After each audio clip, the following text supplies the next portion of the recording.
자, 우리가 지난 시간에 교과서 612페이지 그림 18-16을 배웠어요. 자, 여기 이 그림에서 특히 왼쪽 그림과 오른쪽 그림을 잘 연결해가지고 우리가 배운 것을 그대로 여러분이 이게 연상작용하면은 그렇게 크게 이렇게 외우지 않고 여러분이 잘 따라올 수 있을 거라고 생각이 들어요.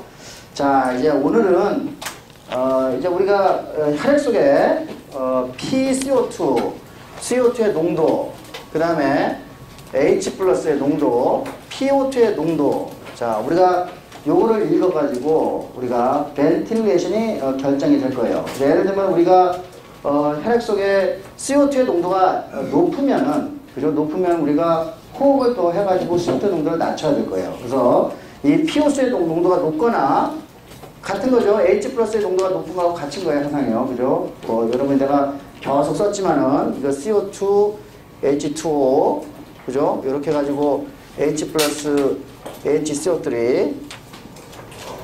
그래서 CO2하고 H+는 항상 같이 따라다니는 걸 우리가 항상 배웠어요. 이거요.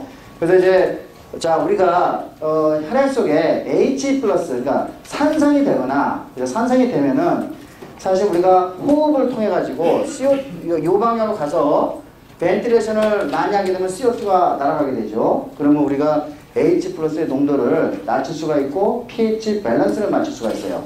그래서 이거는 굉장히 빠르게 호흡을 통해서 pH 밸런스를 맞출 수 있다는 것을 이 화학식으로부터 여러분이 금방 눈치챌 수 있어요. 그렇죠? 우리 학생 저기 문 좀 닫을래? 자, 이제 예를 들면은 우리가 고산지대에 올라가게 되면은 PO2 분압이 낮아지게 돼요. 그죠? PO2 분압이 낮아지게 되면은 그러면 O2의 농도를 올리기 위해서는 호흡을 더 해야 될 거예요. 그러니까 이야기는 뭐냐면은 우리 몸속에 어디에선가는 CO2의 농도도 읽어야 되고 O2의 농도도 읽어야 되고 H+의 농도도 읽을 수 있는 장소가 있어야 돼요. 그죠? 자, 이 읽는 장소는 우리가 이제 심혈관을 배울 때 우리가 혈압을 읽을 수 있는 장소가 있었죠. 우리가 바로 리셉터라고 했어요. 기억나죠? 그죠? 우리가 혈압을 읽을 수 있는 장소는 여기에서 에올타가 나오고 그 다음에 여기서 가지를 쳐가지고 목으로 가는, 그죠? 우리가 캐로티드 바디가 있었어요. 에올틱 바디하고 캐로티드 바디에서 둘 다 여기서 뭐가 있었죠? 바로 리셉터가 있어가지고 바로 리셉터를 통해 이 바로 리셉터의 그저 시그널이 그저 어디로 갔죠? 뇌로 가가지고 우리가 혈압을 조절했어요. 자, 마찬가지로 자, 우리가 이와 같이 CO2, H+, O2의 농도를 읽을 수 있는 장소가 있어야 되는데 우리가 이제 그 농도를 읽는 리셉터를 키모 리셉터라고 이야기하면 될 거예요. 그죠? 키모 리셉터. 키모 리셉터. 이 키모 리셉터들이 이제 어딘가 있는데 우리가 이와 같이 똑같이 바로 리셉터 바로 옆에, 그죠? 이 캐로티드 바디하고 에올틱 바디에 존재를 하고 있어요.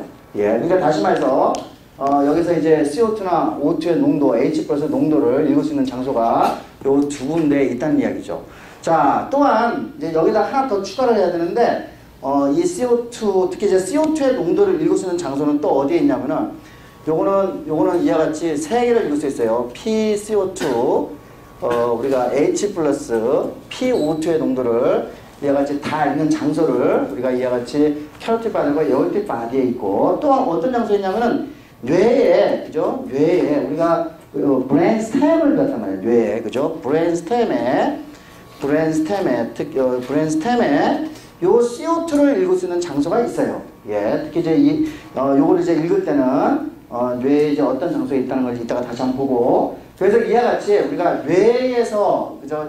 이 뇌는 우리가 이제 항상 이제 중추, 그러니까 센트럴한 표현을 했단 말이에요. 그래서 뇌에서 읽는 것을 우리가 센트럴, 그죠? 키모 리셉터라고 그러고, 키모 리셉터, 뭐 중추라는 뜻이죠. 그죠? 키모 리셉터라고 그러고, 그 다음에 이와 같이 뇌를 제외한 다른 부분을 우리가 뭐라고 했죠? 페리퍼럴이라는 단어를 썼죠. 페리퍼럴. 기억나죠? 그죠? 그래서 이와 같이 뇌를 제외한 다른 장소를 우리가 페리퍼럴, 그죠? 키모 리셉터라고 정의를 내릴 수가 있어요. 예. 자, 그래서 우리가 이제 오늘 두 개는 이제 같이 페리퍼럴과 센트럴 키모 리셉터를 이제 공부를 해가지고 우리가 어떻게 이게 작동이 되는지를 이제 한번 살펴보자는 거죠. 자, 먼저 우리가 페리퍼럴부터 시작합시다. 여기서부터. 자, 이 페리퍼럴 키모 리셉터는 당연하게도 CO2도 있고 H2+도 있는 키모 리셉터가 존재를 하고 있어요. 특히 여기서 또 하나 추가한 게 뭐죠? O2를 하나 추가했어요. O2.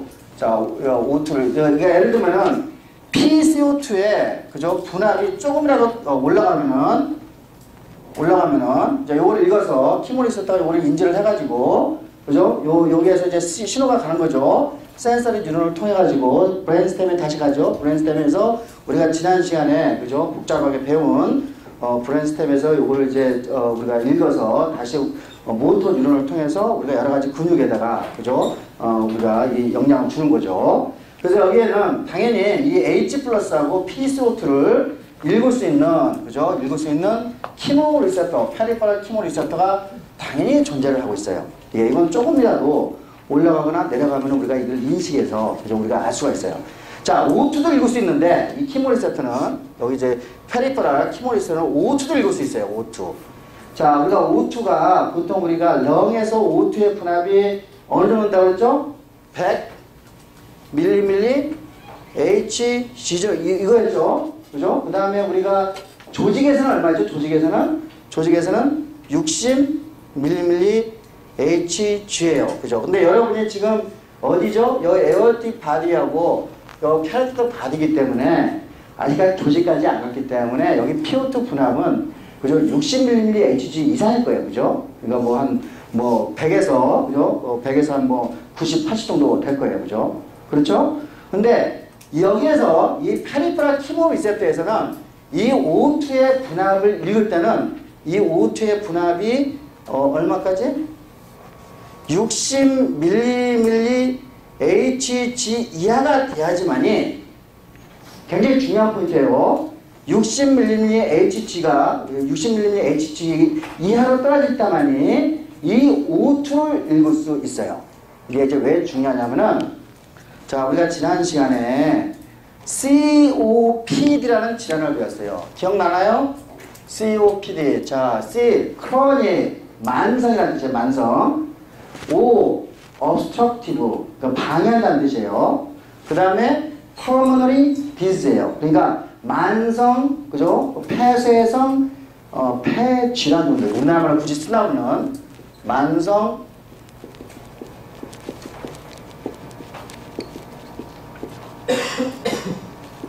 그죠? 우리가 chronic obstructive pulmonary disease예요.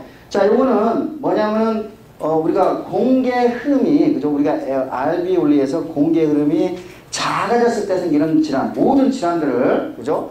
그러니까 에어플로우가 어디에서 in 알비올리에서 그죠? 알비올리에서 우리가 공기 흐름이 떨어지고 어떤 여러 가지 병적 질환에 병적 상황에 의해 가지고 에어플로우가 공기의 흐름이 떨어진 질환을 우리가 총칭해서 COPD라고 정의를 할 수가 있어요. 자, 우리가 지난번에 담배를 피게 되면은 뭐죠? 담배를 피웠을 때, 혹은 석탄가루가 우리 그죠? 알비올에 꽂혔을 때, 그 다음에 에이스마에 의해 가지고 공기의 흐름이 적어졌을 때, 그런 것들을 우리가 전부 다 우리가 만성 폐쇄성 폐질환이라고 해요. 그러면은 공기의 흐름이 적으니 이 환자들은 굉장히 많은 환자들이 많아요. 이거 최근에도 어떤 신문에서 이게 지난주 화요일인가 우리가 한 면에 걸쳐서 이걸 만성 폐질환에 이제 이야기가 나왔었는데, 자, 이게 만성 폐질환이 이제 굉장히 환자 숫자가 많아요. 그러니까 지금 공기의 흐름이 적기 때문에 이 환자들의 PO2 분압은 상당히 떨어지겠죠.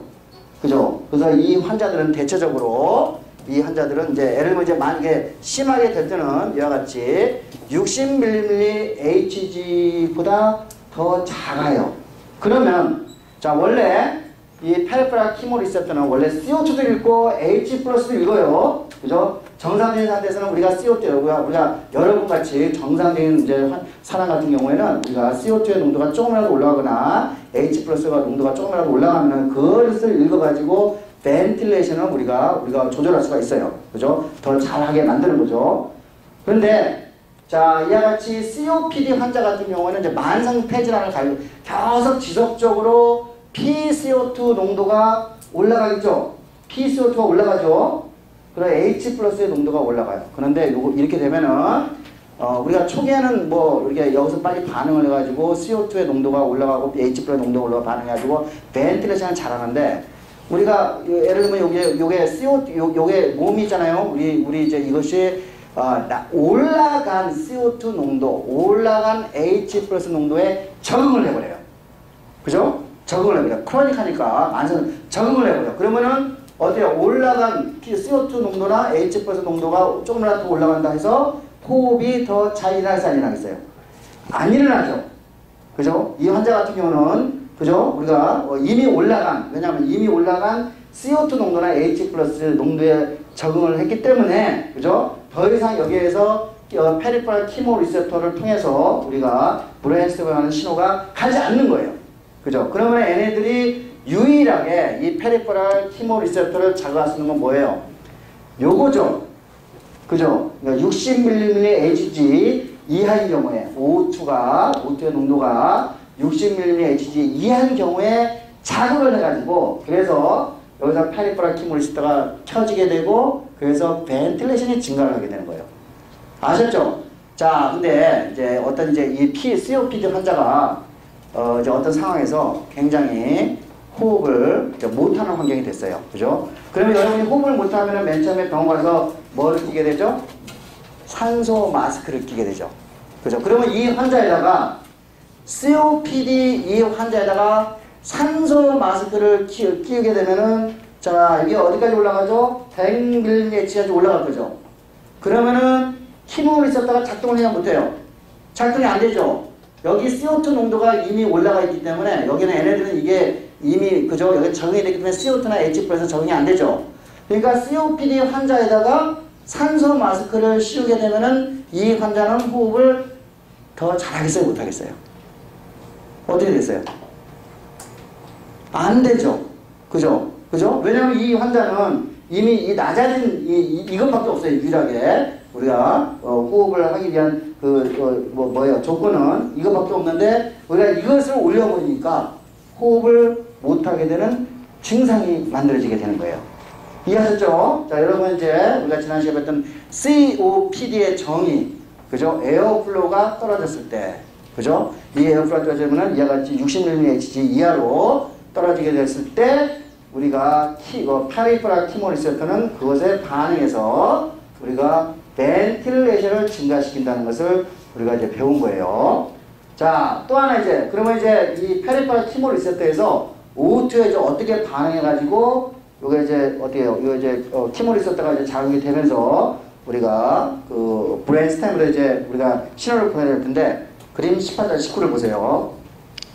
요거는 우리가 이미 인슐린 분비를 할 때 우리가 레스팅 포텐셜의 변화에 따라서 인슐린 분비가 되는 것을 우리가 배운 바가 이미 있어요. 그러니까 똑같은 기전으로 가면 돼요. 역시 마찬가지로 어디에서 캐로티드 바디하고 에올틱 바디에서 그죠? 캐로티드 바디에서 에올틱 바디에서 자, 예를 들면은 자, PO2 분압이 떨어진다. 어떤 사람은 COPD 환자의 경우라고 생각을 해봐요. 그죠? 떨어진다. 그러면은, 자, O2가 없으면은 마이토콘드리아에서 ATP를 못 만들어내죠? ATP가 떨어져요. 그러면은 ATP가 떨어지면은 우리가 ATP 게이티드 포테슘 채널이 있었는데 ATP가 떨어지니까 어떻게 돼요? 이게 계속 막혀있죠? 포테슘 채널이. 그죠? 포테슘 채널이 계속 막혀있고, 그죠? 그러면은 어떻게 해요?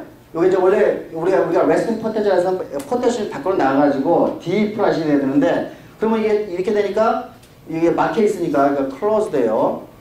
그러니까 디플라시이 억제가 되는 거죠.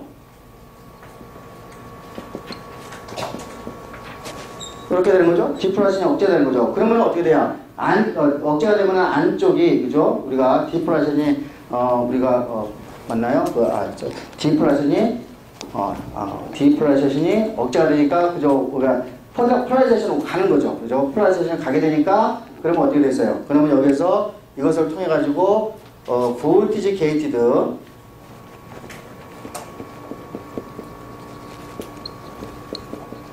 칼슘 채널이 열리게 되고, 그러면 칼슘이 들어오게 되죠. 안쪽으로 들어오게 되면서 이 칼슘 여기 이제 밑에 뉴로 트랜스미터를 포함하고 있는 이 칼슘에서 이 베스클이 시냅틱 베스클이 그죠? 퓨전이 되고, 그래서 여기서 뉴로 트랜스미터가 나오게 되죠. 나오게 되고, 그러면 여기서 이제 뉴런이 그죠? 여기서 이제 작동을 해가지고 어디로 가죠? 우리가 브레인 스템으로 신호가 가게 되는 거죠. 교과서 맞나요? 교과서 18-19를 보세요. 그죠? 이거 디폴라리제이션이라 되는 거지. 죄송합니다. 여기 디폴라리제이션을 이제 유도하는 거죠. 이렇게 막히게 되면은. 자, 그래서 교과서 18-19에 요 메커니즘은 우리가 글루코스에 의해서, 그죠? 우리가 인슐린 스크래칭이 되는 페네트레이트 베타스라고 똑같은 기전이에요. 한번 봅시다. 1번, 그러니까 PO2 분압이 나죠. 그러면 ATP를 못 만들어 마이토콘드리아에서 ATP가 없어. 그러면은 ATP가 없기 때문에 포타슘 채널은 닫혀 있어요. 그러면 셀이 디폴라리제이션이 돼요. 그러면은 자, 이 디폴라리제이션에서 칼슘, 볼티지 게이티드 칼슘 채널이 오픈이 되고 4번이에요. 칼슘이 세포 안에 많아지게 되고, 이 칼슘은 베스클, 그죠? 우리가 시냅틱 베스클이 되겠죠. 어떤 베스클, 그죠? 베스클들이 플라즈마 멤브레인과 퓨전되는, 다시 말해서 엑소사이토스가 일어나야 되고, 그 뉴로 트랜스미터가 나오게 되고, 자, 그래서 7번이 되죠. 뉴로 트랜스미터를 통해 가지고 이 뉴론이 액티베이션이 돼서 브레인 스템으로 우리가 신호를 보내게 되는 것을 여러분이 이 기전을 여기서부터 명확하게 볼 수가 있죠. 됐습니까? 자, 여러분 여기서 가장 중요한 거는 아까 했지만 이 COPD 환자의 경우에는 크로닉하게 있기 때문에 올라간 CO2 농도 H+에 적응이 돼서 더 이상 올라간 CO2나 H+에 의해서 페리퍼럴 키모 리셉터가 액티베이션이 안 된다. 여기에다가 O2를 씌워줘버리면, 산소 마스크를 써버리면 호흡을 오히려 못하는 상황이 발생할 수 있다. 그죠? 여러분이 요거를 특히 이제 이 세포들, 그러니까 에올틱 바디하고 캐로티드 바디에 이 세포들이 있는데, 요 세포의 이름을 글로머스 셀이라고 그래요. 이게 이제 페리퍼럴 키모 리셉터를 갖고 있는 요 세포를 글로머스라는 거는 뭐냐면은 이게 일종의 볼이라는 뜻이에요. 볼 쉐입이라는 뜻이에요. 그러니까 동그랗다는 뜻이죠. 그죠? 동그란 그런 세포. 18-19에 이제 노란색으로 칠해져 있는 이 세포로 동그랗게 보이죠. 그래서요. 그래서 이 동그란 원형의 세포가 이제 이와 같이 이런 작용을 통해 가지고 우리가 브레인 스템으로 신호를 보내는 것을 배웠어요. 자, 그 다음에 두 번째는 자, 브레인에서는 아마 이제 브레인 스템에서 이제 우리가 CO2 농도를 또 이제 읽는데, 자, 우리가 이제 이게 블러드 베슬이에요. 블러드 베슬이고, 자, 이 블러드 베슬의 엔도텔리아 셀들은 그죠? 블러드 베슬 어디에 뇌에 있는 블러드 베슬의 엔도텔리아 셀들은 타이트하게 서로 연결이 돼 있어요. 그죠? 우리가 지난번에 우리가 이제 우리가 어디죠? 우리 캐피러리 튜브, 우리 몸에 뇌를 제외한 다른 캐피러리 튜브는 엔도텔리아 셀과 세포 사이가 이렇게 느슨하게 돼 있다고 했죠. 그래서 그 사이를 통해 가지고 액체가 계속 빠져나갈 수 있다고 했죠. 또 어떤 경우에는 뭐예요? 이 엔도텔리아 셀 자체에 창문을 갖고 있어가지고, 그러니까 fenestrated, 그죠? 창문을 갖고서 그 틈을 가지고 겨우서 액체가 왔다 갔다 하는데, 이 뇌에 있는 요 엔도텔리아 셀은 이렇게 있으면은 요게 타이트하게, 그죠? 연결이 돼 있어요. 이렇게.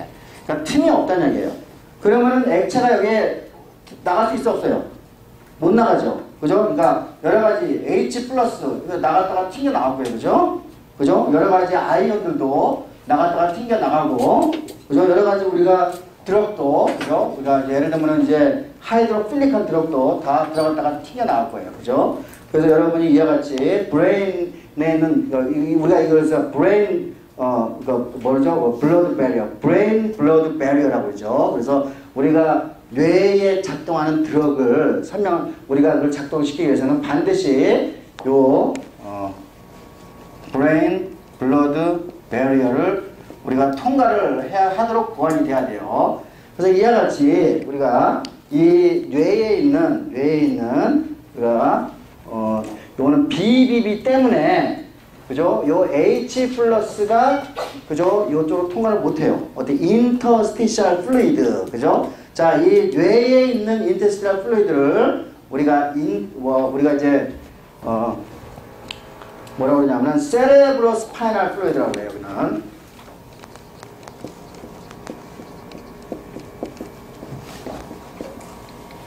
여기는 그렇죠. 우리가 이제 인터스티셜 플루이드를 또 다른 뇌에서는 세레브로 그죠? 뇌라는 뜻이고 스파이널은 척수니까 뇌 척수이 될 거예요. 자, 이와 같이 뇌 척수에게는 아이언인데 H 플러스가 통과를 못해요. 근데 이제 여기에 이제 브레인 셀이 아마도 이제 우리가 어디에 브레인 스템에 있는 브레인 셀일 거예요, 그죠? 이 브레인 셀에는 뭐를 통과할 수 있어요? CO2는 통과할 수 있어요, 그죠? CO2는 포함율보다 높기 때문에 CO2는 통과할 수 있어요. 그러면 여기서 이제 세레브라스 플루이드에서 CO2 똑같이 우리가 또 반응이 일어나는 거예요, 이렇게 H 플러스하고 HCO3 그죠? 마이너스에 대한 반응이 일어나게 될 거예요. 그렇죠? 그러면은 여기에 이 뇌세포예요. 뇌세포는 요 CO2에 대한 수용체, 그죠? 혹은 요 H 플러스에 대한 수용체, 그죠? 요거를 가지고 있어가지고, 그죠? 그래서 이제 요걸 이제 신호전달을 통해 가지고 우리가 이제 레스피레토리 이제 이게 컨트롤 센터로서 작동하는 거죠. 컨트롤 센터로 작동해가지고 그래서 요것을 통해서 우리가 벤틸레이션이 증가하게 되는 거죠. 그래서 여기에 이제 그림 18-20을 보면은 자 뇌에서는 H 플러스 읽을 수 없어요. 왜? H 플러스 뇌에 존재하는 블러드 베슬에 있는 요 H 플러스 다시 말해서 블러드 베슬의 pH에 의해 가지고 결정이 되지 않아요. 뭐예요? CO2의 농도에 의해서만 결정이 되는 거예요. 이 CO2는 이제 디퓨전을 통해서 세레브로 스파이널 플루이드에 가서 우리 이렇게 왔다 갔다 하니까 결국은 이제 요 키모 리셉터, 센트럴 키모 리셉터죠. 센트럴 키모 리셉터는 CO2하고 H 플러스에 반응해가지고 결국은 벤틸레이션을 그죠? 벤틸레이션을 우리가 증진시키는 쪽으로 이제 가게 되겠죠. 예. 그래서 이제 다시 이제 빼겨 봅시다. 그림 18-17을 보세요. 자, 우리가 지난 시간에 뭐 PRG, DRG, 뭐 이렇게 뭐 VRG 배웠어요. 자, 브레인 스템에서 자 아래쪽 그림에 오른쪽에 그죠? 오른쪽에 이게 무슨 색이냐고 메듈러리 키모 리셉터라고 보이죠?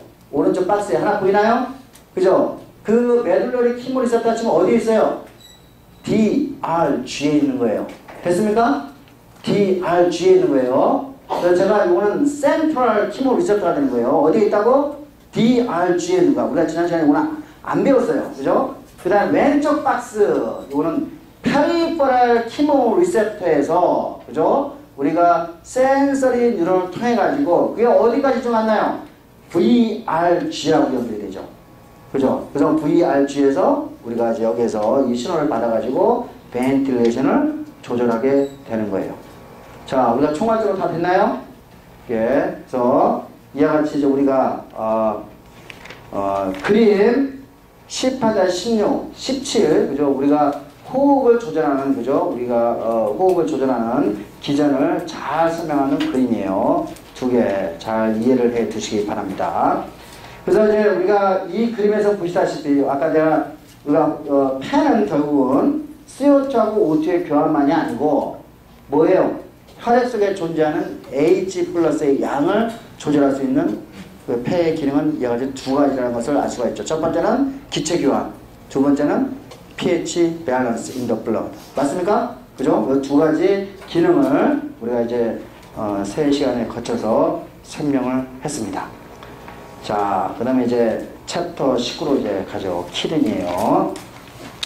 자, 우리가 이제 역시 마찬가지로 여러분이 요 챕터를 열 때도 항상 먼저 뭐를 공부해야 되나요? 해부를 먼저 공부를 하는데 해부를 공부를 할 때 용어를 외울 생각하지 말고 용어의 의미를 그저 잘 씹어서 삼켜두면은 여러분이 흥미롭게 이 챕터를 갈 수가 있어요. 자, 신장. 우리가 뭐예요? 심혈관과 렁이 서로 연결되는 걸 우리가 배웠어요. 그죠? 서로 인터커넥트하게 서로 외교선을 배웠어요. 근데 이제 신장도 역시 마찬가지로 렁, 카디아, 그죠? 우리가 심장, 그 다음에 신장, 키드니가 같이 작동을 해가지고 우리 몸의 여러 것들을 그죠? 우리가 호미오스테시스를 맞추게 할 수가 있어요.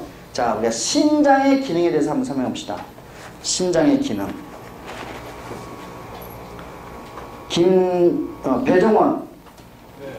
어디 있어? 자, 우리가 그냥 신장의 기능하고 뭐를 생각할 수가 있지? 피를 신장이요. 신장. 아, 예, 신장. 키드니. 피를 걸러주고. 피를 걸러서 뭐 할까? 과학적인 용어를 좀 해봐. 피를 걸러서. 여과. 뭐를 여과하지? 여과해서 어떤 목적으로? 노폐물 배설.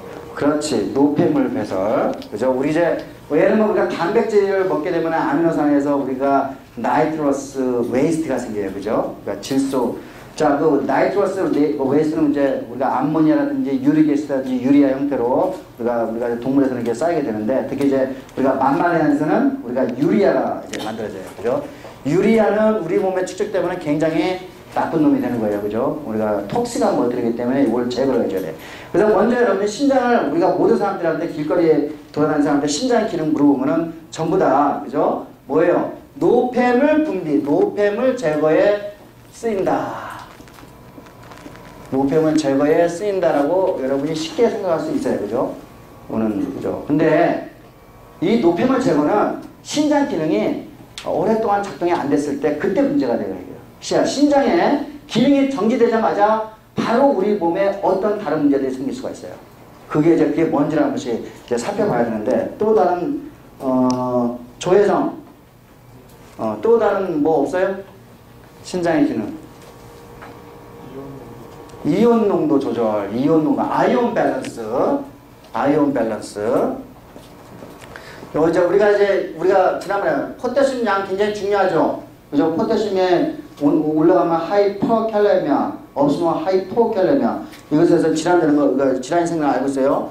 Na 플러스의 양. 자, 칼슘의 양 같은 경우도 굉장히 중요하죠. 그죠? 칼슘 우리가 없으면 뼈가 부서지고, 그죠? 그래서 칼슘, 그 다음에 칼슘 우리가 근육에 수축하고 이어하는데, 그 다음에 여러 세포의 그 시그널링에 너무 중요한 것들이에요. 그죠? 그래서 칼슘의 양, 포타슘의 양, 소듐의 양, 그죠? 그러니까 아이온 밸런스를 맞춰야 돼요. 그죠? 이것이 신장이 하는 주요한 기능 중에 하나예요. 또 뭐가 있나? 또 박여름.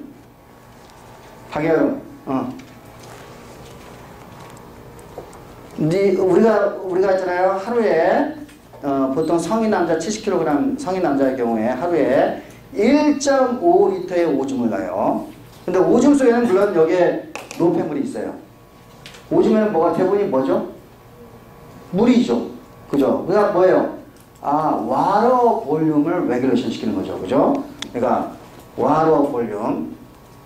그러니까 블러드 볼륨의 경우는요. 블러드 볼륨이라는 건 뭐예요? 요거는 블러드 프레셔를, 그죠? 조절한다는 얘기가 되는 거죠?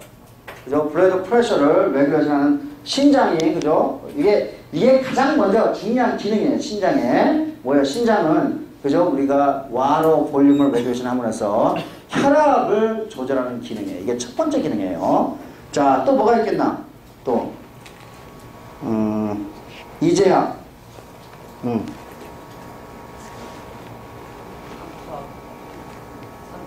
그렇죠. 오스모레르티. 그죠? 오스모레르티.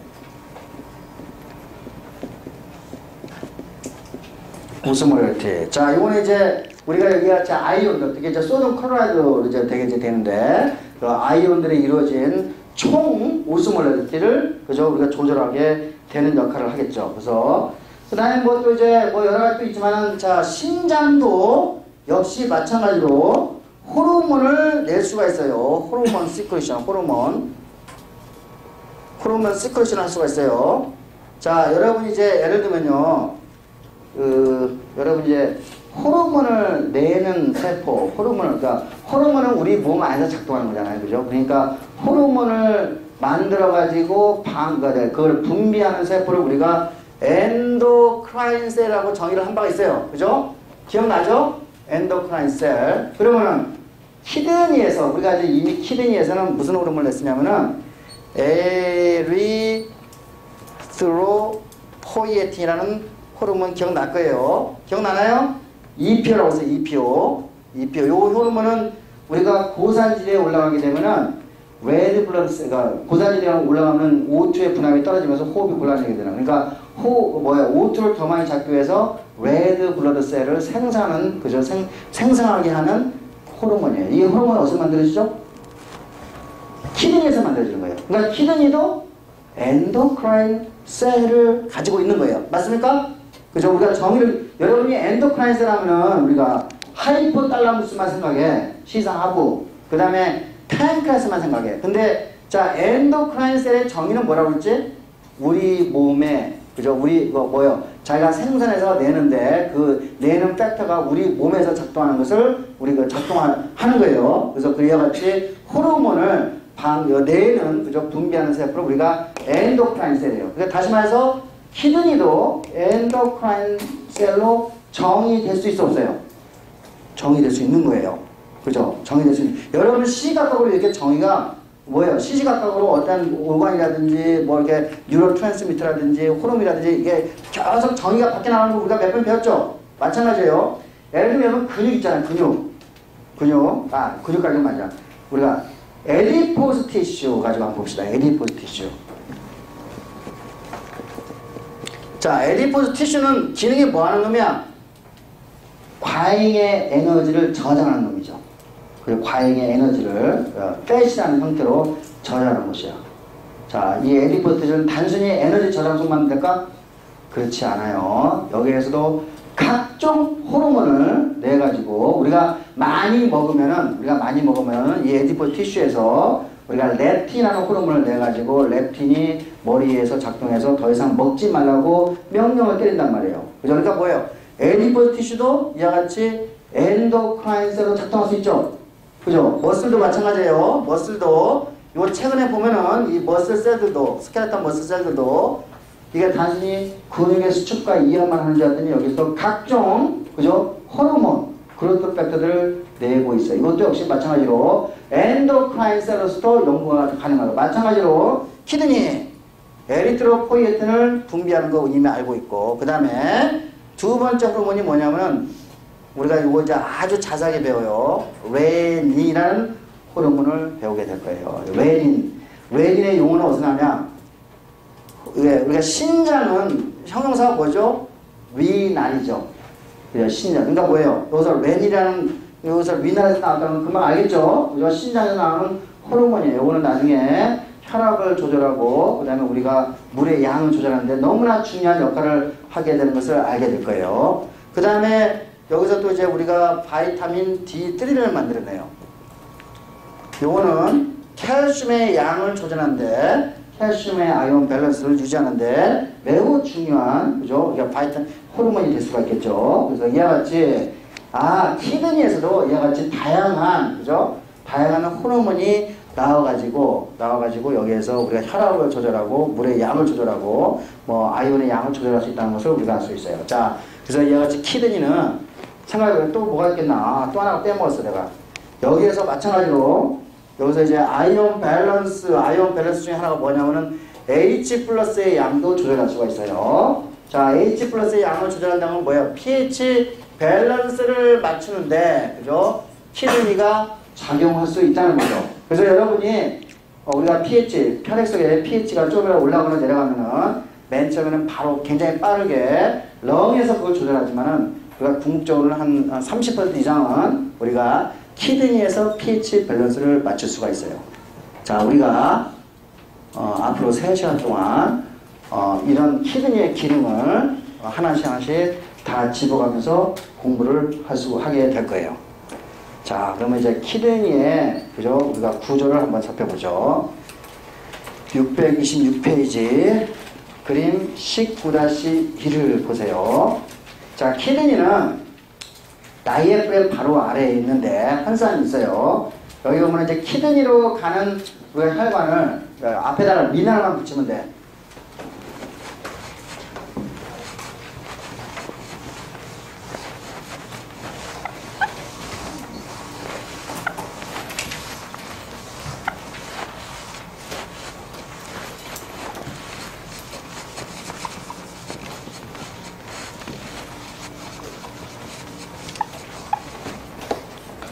자, 키드니가 이렇게 한 쌍이 이렇게 있으면은, 자, 우리가 어디 아터리, 그죠? 우리가 아터리가 와서, 아터리인데, 키드니로 가는 아터리니까 여기 앞에다가 아까 이제 형용사, 리나이라고 한번 붙이면 돼요. 와서, 여기서 이제 혈액이 돌아가가지고, 어떻게 돼요? 여기에 리나 베인으로 빠져나가겠죠? 이렇게. 자, 이거 키드니. 자, 키드니에서는 궁극적으로, 그죠? 여기서 이제 유리아가 만들어져가지고, 여기 이제 요 키드니에 그죠? 요 부분이 뭔가 우리가 유리터라고 해요. 유리터를 통해 가지고 여기 이제 방광이 이렇게 있겠죠. 방광. 예. 방광으로 오죠. 우리가 이 방광은 우리가 유리너리 블레드라고 그러죠.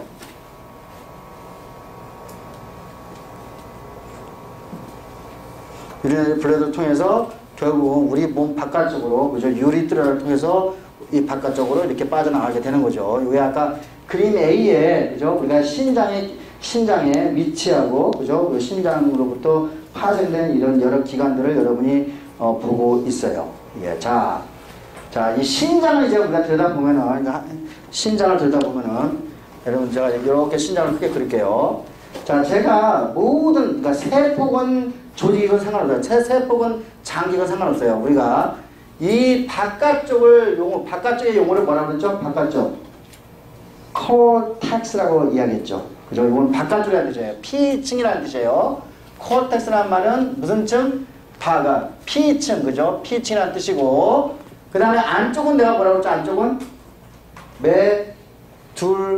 메둘라. 그죠? 요거는 수질, 피층, 피질, 수질, 그죠?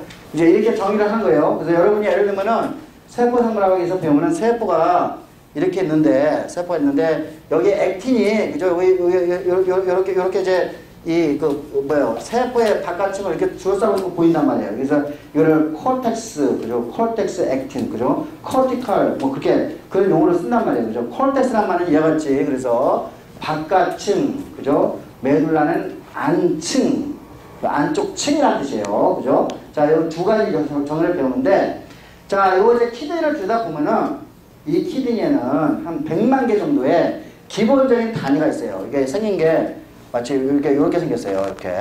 이렇게 가지고 이렇게 이제 이런 것들이 한 100만 개가 이렇게 반복이 돼요. 예, 반복이 되고, 그 다음에 어떤 놈을 보면은 이렇게 이 구조가 이렇게 생긴 구조가 어디에 P층에 이제 대부분 80%가 P층에 있고 어떤 놈은 이렇게 어디에요? P층과 메둘라 사이 경계에 있는 놈이 있어요. 우리가 이와 같이 기본적인 단위를 네프론이라고 하는데 이 네프론은 두 종류가 있어요. 첫 번째는 그림 C번 보세요. 그림 C번에 박스에 지금 네프론을 두 개를 보여주고 있네요. 자, 이 박스의 네프론을 I번에 가면은 더 자세하게 볼 수가 있어요. 이 네프론의 왼쪽 거는 지금 네프론의 뭔가 복잡하게 생긴 구조인데 이 네프론의 위치가 지금 어디에 있어요? 콜텍스에 있죠. 콜텍스. 맞습니까? 그죠? 그래서 이거를 콜텍스에 있는 거를 코티컬 네프론이라고 하면 될 것 같아요. 코티컬. 그죠? 우리가 콜텍스라는 단어를 배웠으니까 코티컬 네프론 하면 될 것 같아요. 그 다음에 하나를 보니까 콜텍스하고 메둘라 경계에 지금 존재를 하고 있나요? 맞습니까? 그죠? 경계에 존재를 하고 있죠. 우리가 이와 같은 것을 여기 좀 설명이 안 되어 있나? 자스타 글룹 어디 갔어?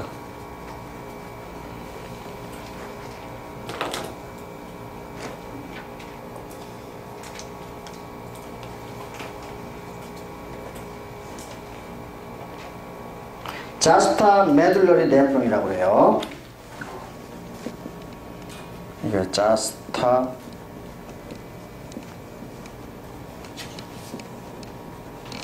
자, 요거는 무슨 말? 요 이제 요거죠, 요거 이제 대부분 80%는 다 이렇게 콜텍스 층에 그죠? 이게 네프론이 존재를 하고 한 20% 정도가 이게 이제 이와 같이 자스타 요거는 이제 바로 근접이라는 뜻이고 메둘라의 근접에서 존재하는 이제 네프론이 이제 여기서 볼 수가 있어요. 예, 그래서 자 다시 아이번을 보니까 그죠? 우리가 네프론이 여러 가지 두 종류가 있다는 것을 여러분이 지금 보고 있어요. 이걸 각각 특히 자스타 메듈러리 네프론은 또 아주 중요한 기능을 다음 시간에 배우게 될 거예요. 지금 일반적으로 우리가 오늘 배울 거는 우리가 80%를 차지하는 코티칼 네프론을 가지고 먼저 설명해 가겠습니다.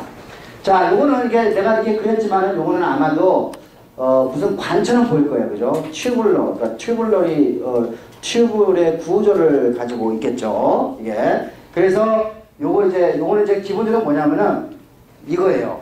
이 키드니의 기능은 뭐냐면은 간단하게 보면은 자, 혈관이 가가지고 혈액 속에 존재하는 요거는 내가 굉장히 심플리파이 한 거예요.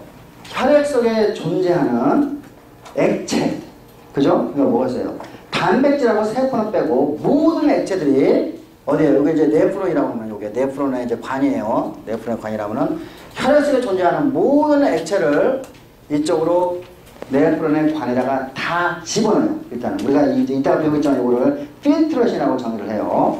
그 다음에 여기에서 이제 뭐 예를 들면 여기는 뭐였어요? 뭐 글루코스도 있겠고, 그죠? 뭐 아미노산도 있을 테고, 그죠? 여러 가지 아이온들도 있을 테고, 뭐 등등, 그죠? 뭐 당연히 물 엄청나게 많이 있죠, 그죠? 이런 액체를, 그죠? 전부 다 어디에요? 네프론에다가 보내는 거예요. 우리가 그걸 필트레이션이라고. 그 다음에 자, 요게 이제 이런 식으로 이제 혈액이 일단 여기에 있는 혈액에 있는 액체를 다 보내고 다시 요 액체 성분을 다시 혈액에 다시 보내는 거예요. 혈관에다가. 우리가 그 과정을 리앱소션이라고, 이거 이따 다시 한번 이야기를 하겠습니다. 리앱소션이라고 그래요. 그리고 이제 우리 몸 바깥으로 나가는 걸 우리가 익스크리션이라고 그래요. 몸 바깥으로 나가는 걸 익스크리션이라고 하는데, 자, 여기서 이제 예를 들면은 우리 몸에, 예를 들면 하루에, 우리가 이제 하루에 보통 한 60리터, 자, 우리가 이 익스크리션을 통해서 우리가 이제 유리아가 나가게 되는데, 오줌이 나가게 되는 거죠. 그러니까 지금 뭐냐면 여기서 구조를 보면은 하여간 뭔가 복잡한 이 관, 그죠? 그러니까 키드니에, 그죠? 키드니에 있는 관 안에서, 그죠? 어떤 작용이 있어가지고, 그죠? 뭐 글루코스 다시 들어가고 아이온 다시 들어가고 아미노산 다시 들어가고 나가는 것은 결국은 유리하고 물만 나가게 되는 것을 여러분이 이 그림으로부터 알 수 있어요. 이게 단순한 구조를 보여준 거예요. 이게 그러니까 다시 말해서 요 네프론은 혈관과 그죠? 네프론 관의 구조죠. 맞습니까? 혈관과 네프론이 같이 엉켜 있는 구조가 되겠죠. 맞습니까? 자, 그래서, 자, 우리가 이제 특히, 이와 같이 네프론을 향해 가고 있는 혈관을 어페런트, 아트리올이라고 그러고, 자, 여전히 여기에서는, 그죠? 여기서는 CO2, O2 공급이 없는 거예요. 그냥 액체만 준 거야. 또 그래서 여기에서 네프론에서 다시 나간 이 혈관을 우리가 에퍼런트, 그죠? 아트리올이라고 그러고, 그 다음에 이 혈관은 결국은 이게 뭐예요? 이 네프론의 관을 계속 둘러싸면서 돌아가면서 여기에서 뭔가를 액체를 흡수를 하기 때문에 우리가 요거를 페리튜블라 캐필러, 페리튜블라 맞나? 맞네요. 페리튜블라 캐필러리스라고 그래요. 자, 이해하셨죠? 됐죠? 그러니까 자, 아까 아터리에서 혈액이 가서 여기서 액체를 놓고, 그죠? 다시 여기 되돌아가면서 여기에 있는 액체에 있는 성분들이 물을 포함해서 다시 페리튜블라 캐필러로 다시 재흡수가 되는 과정. 이게 네프론의 기본적인 구조예요. 이게. 그러면 이제 요 구조를 배웠으니까, 자, F번을 보세요, F번. 자, 제가 지금 보고 싶은 곳은 어디냐면, 요 장소야. 이 장소에서는 이제 필트레이션이 엄청나게 많이 되는 장소인데, 자, 여기에서는 이제 뭐, 우리가 아직 이유는 배우지는 않지만, 액체가 전부 다, 어디에요? 네프론의 관 안으로 들어가야 되는데, 이렇게 생각하면 돼요. 자, 혈관이 왔어. 혈관이 와가지고, 이게 혈관이 와가지고, 이제, 모세혈관이야. 모세혈관이 와가지고, 이제 이게 덩어리를 짓는 거예요. 모세혈관이 와가지고, 모세혈관이 덩어리를 짓는데, 이 덩어리를 짓을 때,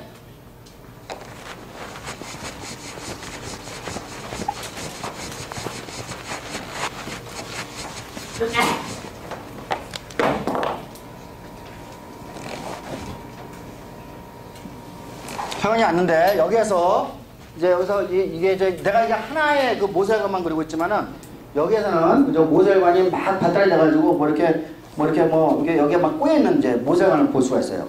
그다음에 이 모세혈관으로부터 요거를 받는 요거 이제 장소, 이제 네프론의 장소 이렇게 했는데 이게 마치 모세혈관이 가다가 마치 공 모양처럼 보이죠. 보이나? 그림 F번을 보세요. F번, 그죠? F번. 이게 모세혈관이 가다가 일자로 가다가 여기서 막 꼬여가지고 공 모양으로 보이는 게, 자, 우리가 공 모양, 아까 글러머스 셋이라고 배웠죠? 그죠? 이게 공 모양이었어요. 그죠? 그러니까 글러머스, 그죠? 글러모룰러스. 이건 뭐예요? 그러니까 공 모양으로 보이는 어떤, 공 모양이라는 뜻이에요. 그죠? 우리나라 말로 하면 이게, 사구체, 실사자에다가, 그죠? 공 모양의 구자에다가, 그래서 우리가 우리나라 말로 사구체라고 해요. 다시 말해서, 모세혈관이 와가지고, 그러니까, 어페런트 아트리에 와가지고 여기 이 부분에서 그죠 꼬여가지고 공 모양, 그죠 실로 만들어지는 그죠 공 모양을 만들어. 그게 영어 단어가 글로모를 쓰는데 말 그대로 우리나라 말로 그죠 실로 만들어진 동그란 모양이라는 뜻이에요. 그죠 사구체를 형성해요. 예. 자, 이 사구체는 뭐예요? 이거는 이제 그 네프론에 있는 요 네프론의 에피텔리알 셀이 요 사구체를 감싸는 거야.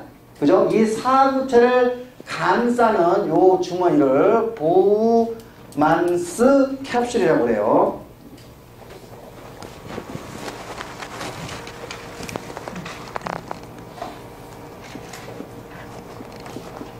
이거는 보우만이라는 사람이 발견해서 캡슐 형태로 존재하는데 사구체를 둘러싸고 있는 그죠? 사구체를 둘러싸고 있는 네프론의 에피텔리알의 층을 말하는 거예요. 그죠? 보우만스 캡슐. 요 두 개를 합쳐가지고 요 이제 우리가 글로메룰러스하고 보우만스 캡슐을 두 개를 합쳐가지고 어떤 용어를 쓰는 리날 코퍼스 이런 용어를 써요. 그러니까 리날은 우리가 뭐였죠? 신장이라는 뜻이고, 예, 콜퍼스는 뭐냐면은 이게 바디라는 뜻이에요, 바디. 그러니까 뭐예요? 신장의 어떤 그 바디가 리날 바디라는 뜻이죠, 그죠? 키드니 바디라는 뜻이죠. 그래서 우리가 용어가 이와 같이 모세혈관이 공모양으로 만드는 걸 글로메룰러스. 그 다음에 그거를 둘러싸고 있는, 그죠? 네프론의 구조를 우리가 보우만스 캡슐 두 개를 합쳐가지고 우리가 리날 코퍼스란 말은 바디라는 뜻이에요, 라틴어로. 그죠? 요거는 이제 용어 자체가 그렇게 어려운 용어들이 아니에요. 자, 요거는 이제 여기에서 뭐를 하게 되냐면은, 리날 코퍼스에서는, 자, 여기서 이제 예를 들면은, 이거는 모세혈관이에요. 모세혈관. 그 다음에 여기에 내가 지금 이게 보우만스 캡슐이야. 그죠? 자, 여기에 글로메룰러스에 있는, 그죠? 액체가 다 어디로 가죠? 이쪽으로 가게 되는 거예요. 보우만스 캡슐 안에로 들어가게 되는 거죠. 그죠? 자, 그래서, J번을 보세요. J번을 보니까 여러분이 이제 그림이 이해가 될까요? 제일 왼쪽에, 빨간색으로 칠해진 거는 이게 지금 뭐예요? 혈관이란 말이야. 근데 이 혈관이 지금 어떻게 되죠? 글로메룰러스를 형성하고 있는 거 보이죠? 그죠? 그 다음에, 보우만스 캡슐 보이고 있죠? 여러분 다 보고 있어요. 그죠? 자, 이 보우만스 캡슐 안으로 필트레이션이 나게 되는 거예요. 그 다음에 이제 우리가 이 리날, 우리가 여기 네프론의 구조를 이제 하나씩 살펴보죠. 그러니까 튜블라 스트럭처를 이제 보게 되는 거예요. 자, 일반적으로 우리가 이거는 이제 맨 처음에 설명하기 쉽게 이제 모델을 하나 만든 거예요. 이렇게 실제로 이렇게 생기지 않았는데 설명의 편의성을 위해서 이제 쓰는 거예요. 이렇게. 자, 이렇게 이제 우리가 혈관이 가고, 자, 이게 보호마스 캡슐이 이렇게 오게 되고, 자, 여기서 이제 관이 이렇게 이제 가는데, 이렇게 관이 이렇게 하나 형성이 되죠. 그 다음에 관이 내려갔다가 올라가요. 이렇게. 내려갔다가 올라가요. 이렇게. 올라가고, 자, 요거는 내가 편하게, 그죠? 여러분이 이제 이해하기 편하게 이 모델을 이렇게 그린 거야. 자, 여기서 이제 요거는, 요 혈관은 뭐 이렇게 칭칭을 감는 거야. 이게 이 부분을. 그죠? 이게, 자, 이 칭칭 감는 거. 먼저 우리가, 요것을 먼저 보죠. 그래서. 자, 우리가 요것은 보호마스 캡슐에 가깝죠? 그죠? 우리가 리날 코퍼스에 가깝죠? 가깝다는 뜻이 뭐죠? 가깝다? 프록시말. 맞습니까? 요 단어 잘 배워두세요. 프록시말. 여러분이 프록시말 앤 디스탈은 우리가 생명과학 용어에서 굉장히 흔하게 나오는 용어예요. 프록시말은 어디에 가깝다는 뜻이에요. 그죠? 그러니까 프록시말 튜블. 그죠? 우리가 여기에 맨 처음에 그죠? 필터에서 가깝기 때문에 요거를 프록시말 튜블이라고 그러고, 그 다음에 요거는 그죠? 내려가는 거 아니네? 그러니까 descending. 그죠? descending limb. 그 다음에 요거는 ascending limb. 우리가 요 두 개를 합쳐가지고 우리가 루버고 헬리라고 그러죠. 헬리, 그죠? 루버고 헬리라고 그러죠. 그래서 자, 프록시말 튜블, 디센딩 림, 어센딩 림을 가고, 그 다음에 요거는 요거 모양 비슷하지만은, 자, 여기로부터 멀죠. 그러니까 요거를 우리가 디스탈 튜블이라고 그래요. 디스탈 튜블이라고 그러고, 자, 우리가 여기서 이제 이게 한 10개 정도가 이제 디스탈 튜블이 모이게 되면은, 우리가 컬렉팅 덕트. 그 다음에 여기 이제 이쪽을 통해서 우리가 이제 익스크레션이 되는 거죠. 자, 내부에 있는 관의 구조는 이와 같은 순서로 되어 있는 거예요. 자, 보호마스 캡슐, 프록시말 튜블, 디센딩 림, 어센딩 림, 디스탈 튜블, 앤 컬렉팅 덕트. 여기서 여러분이 자, 프록시말 앤 디스탈 뜻 안단 말이에요. 그죠? 어렵지 않아요. 그죠? 그러니까 이걸 우리가 그래서 근세뇨관, 원세뇨관 그렇게 표현했을 거고, 그나말로. 그 다음에 내려가는 관, 그죠? 올라가는 관이 있고, 그 다음에 집합관, 그죠? 이렇게 돼 있어요. 자, 그 다음에, 자, 이 혈관은, 여기서 내가 혈관 이렇게 갈 거예요. 그죠? 혈관을 가는데, 이 부분은 칭칭 돌겠죠? 칭칭 돌겠죠? 여기서 그냥 위 없어져야 되기 때문에 칭칭 돌아야 돼요. 우리가 이 혈관이 이렇게 칭칭칭 이렇게 도는 것을, 이 혈관을 페리튜블러, 캐필러라고 이미 표현했어요. 됐죠? 페리튜블러 캐필러라고 이미 이야기를 했어요. 자, G번을 보세요. G번. 그죠? 혈관을 보니까, G번에 빨간색을 보니까, 네트워크 형태로 이 튜브를 감고 있죠?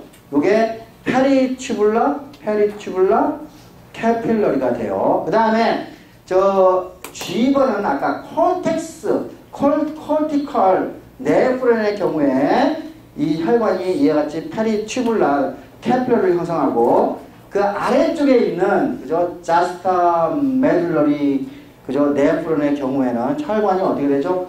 갔다가 이와 같이 이런 식으로, 거꾸로야, 사실은. 이런 식으로 가죠. 그러니까 혈관과, 그죠? 루버가 헨리하고 서로 반대 방향으로 내려가고 있죠? 그죠? 우리가 이걸 베사 렉타라고 해요. 이렇게 하는 거를. 요거는 뭐예요? 베스는 베스큘라, 그죠? 혈관이라는 뜻이고, 렉타는 일직선이라는 뜻이에요. 그죠? 일직선. 그러니까 이걸 직혈관이라고 하는데, 그래서 이와 같이, 자, 정리하면은, 자, 이게 혈관의 구조는 첫 번째, 코티칼, 그죠? 코티칼, 네프론에서는 우리가 이 혈관이 페리튜블러 캐필러리가 되고, 그 다음에 자스타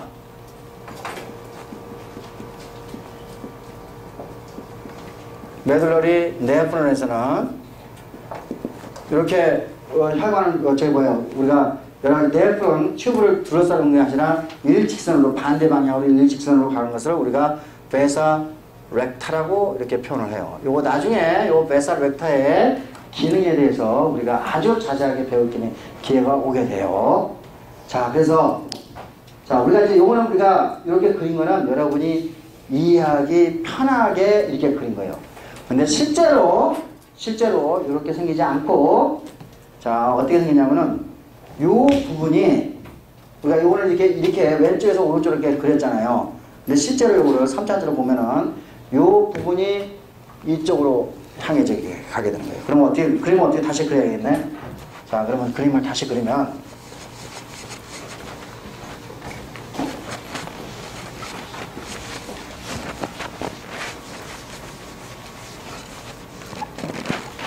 먼저 다 지워버려.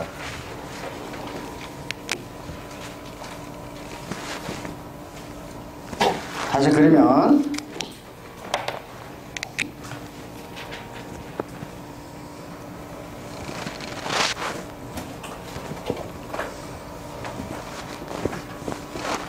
요 방향으로 가게 되는 거예요. 자, 보면은 다시 보면 이제 요 보세요. 이 부분. 자, 아터리하고 그죠? 요걸 이제 정확하게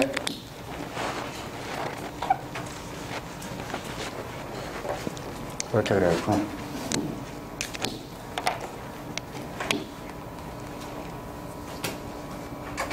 이렇게 그러니까 정확해요. 자, 요 부분은 자, 어페런트 아터리하고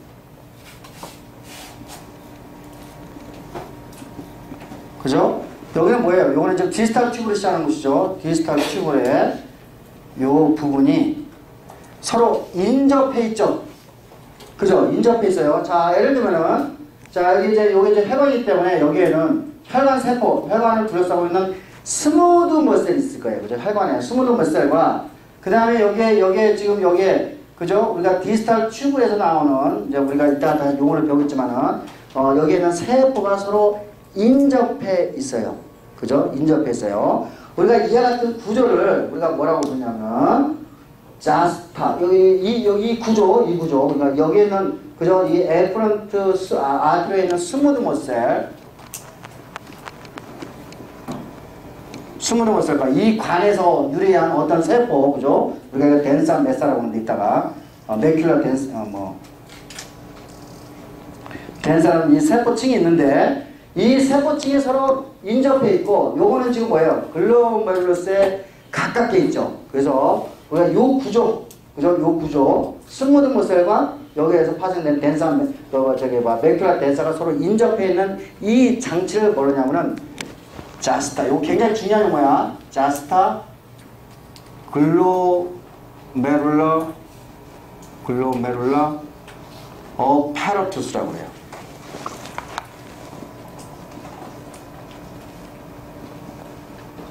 자, 그러니까 JG 오페러투스라고 해요. 그래서 그죠? 그래서 자, 말 그대로 그죠? 아까 글로메룰러스 했단 말이에요. 글로메룰러스 저스타는 뭐예요? 이거 옆에 있다는 뜻이에요. 그죠? 글로메룰러스 옆에 있는 장치라는 뜻이에요. 이게 그죠? 그러니까 자스타 글로메룰라 어페러투스를 여러분이 G번에 보면은 여러분이 어페런트 아티리에 가면서 그죠? 우리가 뭐예요? 디스탈 튜브로 가는 동그라미처럼 거 있죠, 그죠? 자스타 글로메룰라 어페러투스 여러분이 보고 있어요. 매우 중요한 기능을 하고 있어요.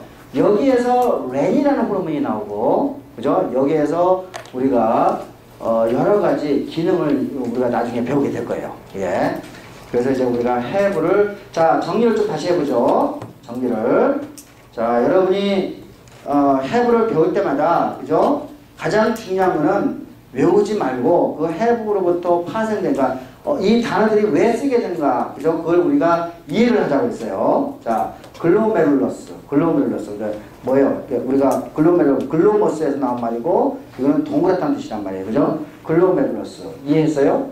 보호만스 캡슐 이해했지? 디스탈, 프록시멀 앤 디스탈 다 이해했죠.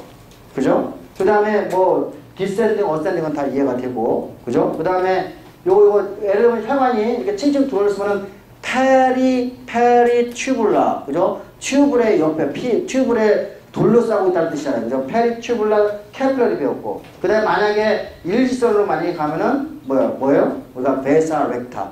용어가 어려운 용어들이 없어요, 사실. 여러분이, 그러니까 용어를 어렵게 하는 거는 뭐냐면 여러분이 외우기 때문인 거예요. 그러니까 다 이와 같이 이 단어들을 하나씩 다 이렇게 살펴보면은, 하나도 어렵지 않고 여러분이 갈 수가 있어요. 자, 그러면 이제 기능에 대해서 이제 살펴보죠. 19-3을 보세요. 자, 이미 제가 이제 설명을 했지만은, 예. 자, 첫 번째, 19-3에, 자, 글로메룰러스에서 튜블의 안쪽으로 지금 액체가 흘러가는 게 보이죠? F라고 되어 있죠, F. 맞습니까? 우리가 그거를 필트레이션이라고 정의를 했어요. 자, 필트레이션은 우리가 그전에 우리가 배웠어요. 필트레이션은 모세 혈관에서 인터스티셜 플루이드로 액체가 흘러가는 것을 우리가 필트레이션이라고 정의를 했어요. 그렇죠? 마찬가지예요. 여기서 키드니에서 필트레이션을 하면 모세 혈관에서 글로메룰러스에 있는 모세 혈관에서 그죠? 네프론 튜블의 안쪽으로 액체가 흘러가는 것을 필트레이션이라고 그래요. 그죠? 우리 여기서 필트레이션이 되고 그 다음에 자 여기 R이라고 녹색으로 표현되어 있죠. 그죠? 이거는 리업소션이에요. 녹색은. 이거는 뭐죠? 튜블의 루멘에서 액체가 다시 혈관의 안으로 들어가죠. 우리가 인터스피셜 플루이드에서 그죠? 스페이스에서 혈관으로 들어가는 것을 우리가 필트레이션, 앱소션이라고 했듯이 이것도 우리가 똑같은 정의로 리업소션이라고 정의를 내리면 되겠죠. 됐습니까? 자, 그 다음에 secretion and excretion만 보면 돼. 자, secretion은 자, 여기서 이제 여기 이 캐필러리 여기에는 이제 여기서 들어와서 혈관에서 어떠한 물질을 예를 들면 이제 waste, 그러니까 뭐 필요 없는 물질들을 여기다 내는 것을 이제 secretion인데, 자, secretion의 정의는 어떠냐면은 우리 몸 안에서 A에서 나와가지고 B라는 장소에 가는 것을 secretion이라고 정의를 해요.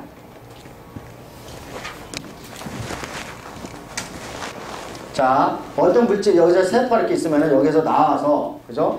이 물질이 작동을 해가지고 우리 몸 안에서, 그죠? 작동하는 것을 우리가 시크리션이라고 그러고, 이해하셨죠? 시크리션.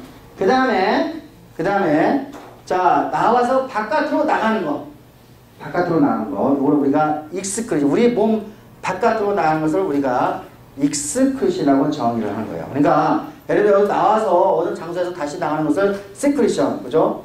뭐 이렇게 나오는 것을 우리가 시크리션. 어떤 장소로 가는 것을 우리가 시크리션이라고 그러고, 우리 몸 바깥으로 완전히 나가는 것을 우리가 익스크리션이라고 우리가 그러니까 우리가 하면 이거는 분비 정도 될 거예요, 그죠? 분비, 그죠? 호르몬 시크리션, 그러면은 호르몬은 A라는 장소에서 B라는 장소에서 작동하기 때문에 시크리션 용어가 맞는 거죠. 근데 호르몬 익스크리션이라는 용어는 맞지가 않아요. 호르몬 익스크리션은 우리 몸 바깥으로 나가야 되는 거죠, 호르몬이.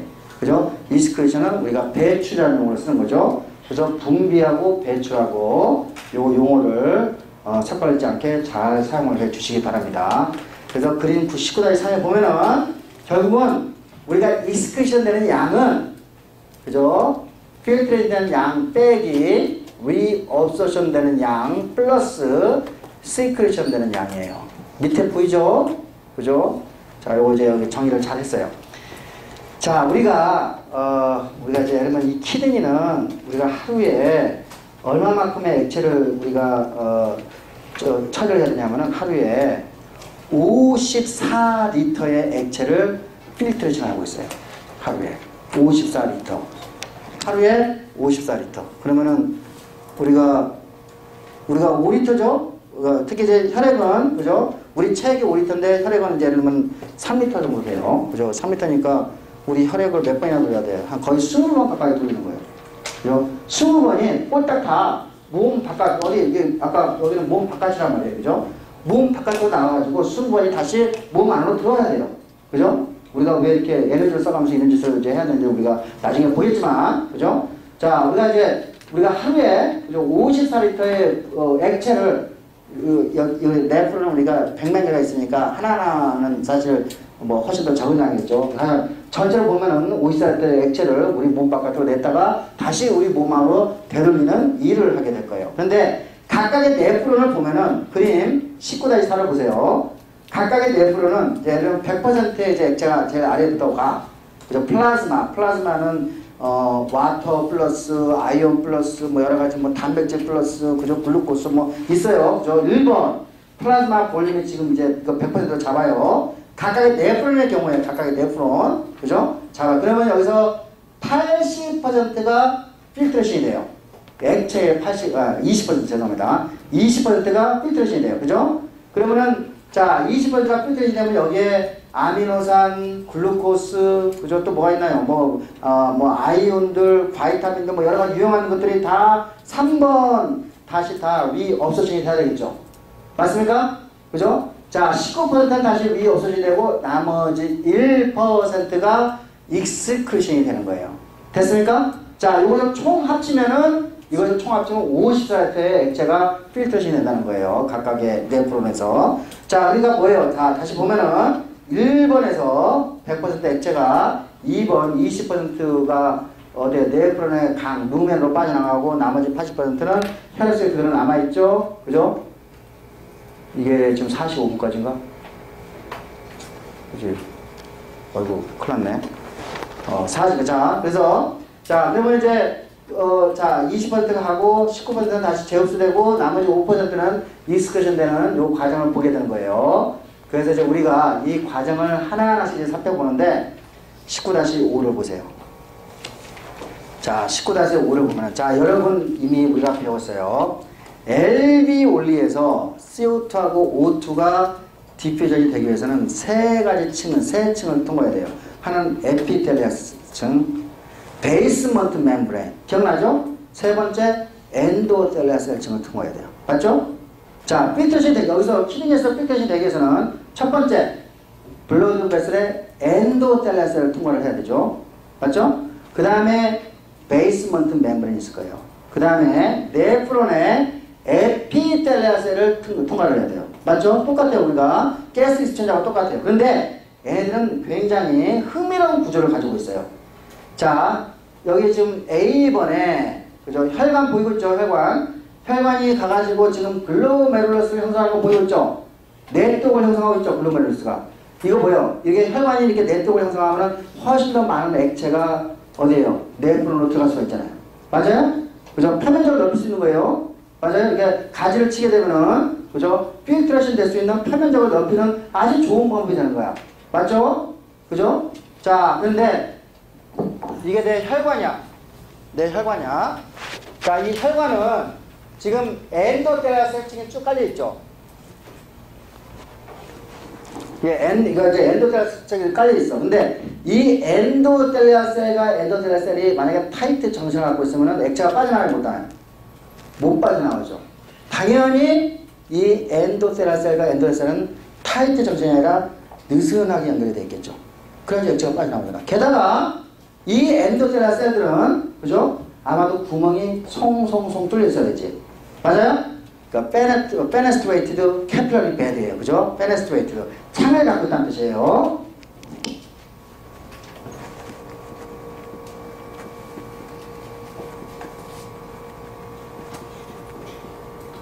그렇죠? 창을 갖고 있어요. 그래 왜 그러니까 구멍이 송송 뚫려 있기 때문에 여기에서 단백질하고 세포는 제외하고 모든 액체 성분들이 다 어디로 갈 수가 있는 거죠? 우리가 그 보호만스 캡슐의 루멘으로 들어갈 수가 있는 거예요. 자, 여기에서 자, 이 혈관에 에피텔리아셀 말고도 또 여기에 뭐가 살짝 있죠? 스무드 머슬도 있죠. 왜냐하면 이제 여러분이 이따 배우겠지만 이 아트리올이 그죠? 수축되고 이완이 돼야 돼요. 그러니까 여기 혈관의 바깥쪽으로 또 뭐가 둘러싸고 있죠? 스무드 머슬이 둘러싸고 있을 거예요. 그죠? 자, 이 스무드 머슬은 일부분이 분화가 돼가지고 자, 이렇게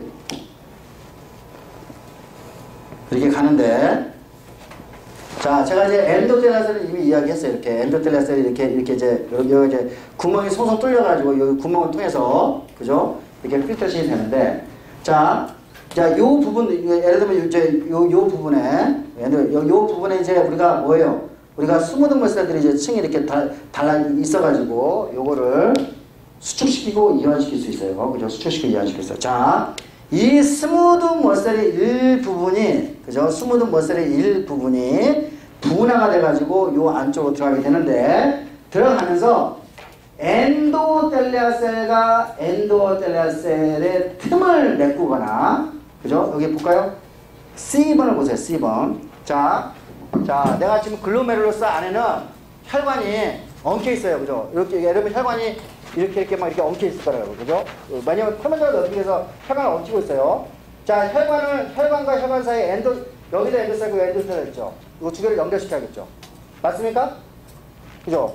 이게 이렇게 총총히 다니는데 요거 두 개를 연결시켜야 돼.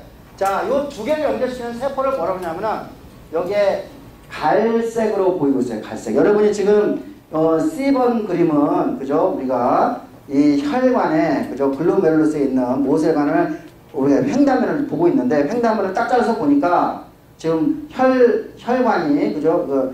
캐필러리가 지금 3개, 혈관이 3개가 있고 맞죠? 보이죠? 자, 혈관에 있는 엔도텔리아셀과 엔도텔리아셀은 누가 채우고 있죠? 갈색의 세포가 채우고 있죠? 이 갈색의 세포는 스무드 머슬에서 유래된 거예요. 우리가 이거를 메센저 셀이라고 해요. 이 세포를 메센저 셀이라고 그러는데 또 메센저는 요거는 메센저의 뜻은 뭐냐면은 between wandering이라는 뜻이에요. 기어다닌다는 뜻이에요. 그러니까 기어다니면서 스무드 머슬에서 파손됐지만 기어다니면서 엔도텔리아셀과 엔도사이셀을 그죠? 이제 둘러싸고 있고 그러면서 만약에 이 갈색의 세포가 메센지아 셀이 그죠? 만약에 확장이 잘 되면 그러니까 액틴의 힘을 이용해 가지고 이게 팽창이 될 수가 있어요. 팽창이 되면은 여기 봅시다. 이 갈색의 세포가 만약에 오른쪽으로 다리를 쭉쭉 가면은 엔도텔리아셀을 덮을 수가 있죠. 맞습니까? 엔도텔리아셀 덮을 수 있어요. 그러면은 엔도텔리아셀 덮이게 되면 어떻게 됐어요? 구멍이 닫히게 되는 거예요. 그러면은 그 안으로 여과의 양이 감소가 되는 거예요. 그죠? 자, 마지막 하나. 다시 A번으로 갑시다. 자, 하나는 이제 어디서 오냐면은, 자, 우리가 이제 이세포. 요거는 이제 보마스 캡슐에 있는 에피텔리아셀이야. 그죠? 이거 한 층에 에피텔리아셀이 한 층을 쭉 둘러싸여 있을 거예요. 가다가 여기에 보마스 캡슐 안에 글로메룰러스하고 만나게 되면은 요 에피텔리아셀은 어떤 세포로 변하게 되냐면은 여기에 보라색의 세포로 변하게 되는 거예요. 그죠? 요거는 어디서 온 거야? 그러니까 보호마스 캡슐에 있는 에피텔리아셀이야. 그죠? 에피텔리아셀인데 그 안쪽에 보니까 지금 이 에피텔리아셀은 혈관을 둘러싸고 있죠. 혈관을 둘러싸는데 어때요? 이런 식으로 이제 둘러쌀 거란 말이에요. 근데 이 혈관을 둘러쌀 때 완벽하게 닫아가지고 둘러싸나요? 틈을 내고 있죠. 틈을. 그죠? 이 손가락과 손가락 사이에 여기 엔도텔리아셀인데 이 엔도텔리아셀에서 필트레이션이 잘 될 거 아니에요. 여기 보면은 보라색의 세포가 혈관을 둘러싸고 있어요. 그죠? 여기 B번에 마치 그래서 손가락 모양으로 그 발가락은 아니고 그죠? 우리가 요거 손가락 모양이라 가지고 이걸 포도사이트라고 해요. 이거는 어디서 온 거다? 우리가 보호마스 캡슐에는 에피텔리아셀에 온 건데 포도사이트. 그죠? 포도사이트. 포도가 무슨 뜻이지? 발이라는 뜻이 발. 그죠? 발과 같이, 그죠? 발가락 같이, 우리가 손가락 같이, 발가락 같이, 이와 같이, 간세포를 우리가 자, 우리가 여기서 B번에 보면은 이 손가락과 손가락 사이, 발가락과 발가락 사이에 엔도텔리아셀이 그대로 노출이 되어 있고 이 노출된 부분을 통해 가지고 필트레이션이 되는 거예요. 액체가 들어올 수가 있는 거예요. 어디로? 네프론 안으로 들어올 수가 있는 거죠. 자, 그래서 근데 이 포도사이트에 있는 요거를 풋 프로세스라고 하는데 요거를 우리가 풋 프로세스가 만약에 이게 발가락이 더 많이 작동해가지고 이렇게 닫을 수도 있고 혈관을 이렇게 닫으면은 액체가 많이 흘러요, 못 흘러요? 안 흐르죠. 만약에 이게 이런 식으로 이렇게 되면 어떻게 되죠? 열리게 되는 거죠. 슬릿이. 그러면은 액체가 더 많이 필트레이션이 될 수가 있는 거죠. 자, 우리가 두 번째, 우리가 이 필트레이션을 방법은 두 가지로 갈 수가 있어요. 첫 번째, 아까 메센지어 셀이, 그죠? 엔도테리얼 셀을 덮느냐, 안 덮느냐에 따라서. 두 번째, 이 에피테리얼 셀이 발달된 포도사이트가 슬릿을 닫느냐, 여느냐에 따라가지고 여과량이 달라질 수가 있겠죠? 이해했어요? 그죠? 그래서 이제 이와 같이 그림 19-5에 이 그림을 아주 잘 보여주고 있어요. 오늘은 여기까지 하겠습니다.